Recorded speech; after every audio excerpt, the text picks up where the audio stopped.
ሰሞኑን በብዛት ስለ አንድ አፓርትመንት እየሰራው ይገኛለሁና እነዚህ ቪዲዮ የሚሰራለትን አፓርትመንት ምን አለው ወይ ደግሞ ምን ለየት ያደርገዋል የሚለውን ነገር በደንብ ምናየው ይሆናል።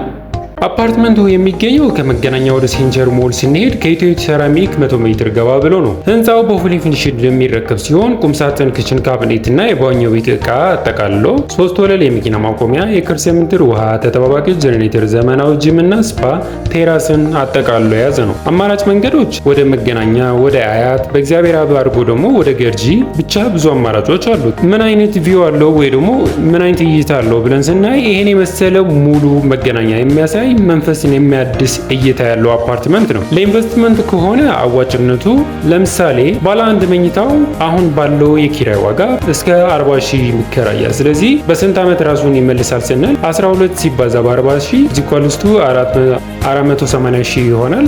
በ15 ዓመት ብለን እንኳን ብናስበው 7.2 ይሆናል ማለት ነው። ስለዚህ ፉሊ ፈርኒሽድ ደግሞ ካረግነው ወይ ደግሞ የፈርኒቸር እቃዎች ካስገባንበት ደግሞ በደንብ ከ8 ዓመት ወይ ደግሞ በ9 ዓመት ውስጥ ራሱን ይመልሳል ማለት ነው። ባለ ሁለት መኝታው ደግሞ አሁን ባለው ዋጋ እስከ 60,000 ይከራያል። ለምሳሌ 90 ካሬው ስናየው አጠቃላይ ዋጋው 10.8 ሲሆን በስንት ዓመት ራሱን ይመልሳል ብለን ስናይ 60,000 ሲባዛ በ12 ወር 720,000 ይመጣል ማለት ነው። ስለዚህ ይሄኛው በ15 ዓመት ይመልሳል ብለን ብናስብ ኤግዛክት ዋጋውን 10.8 ይመልሳል ማለት ነው። ፉሊ ፈርኒሽድ አድርገነው ወይ ደግሞ የፈርኒቸር እቃ ከጨመርንበት ደግሞ እስከ 10 ዓመት ውስጥ የሚከፍል ይሆናል ማለት ነው። እስከ 10 ዓመት ውስጥ በ10 ዓመት ውስጥ ራሱን ይመልሳል ማለት ነው። ሌላው ማየት ያለብን የቤቱ ዋጋ ምን ያህል እየጨመረ ይሄዳል የሚለው ነው። ይህ ደግሞ መገናኛ በመሆኑ ያለ ጥርጥር እጥፍ እየጨመረ ነው የሚሄደው። ስለዚህ መልሰን መሸጥ ብንፈልግ እንኳ በአጭር ጊዜ ብዙ አትርፈን ምንሸጠው ይሆናል ማለት ነው።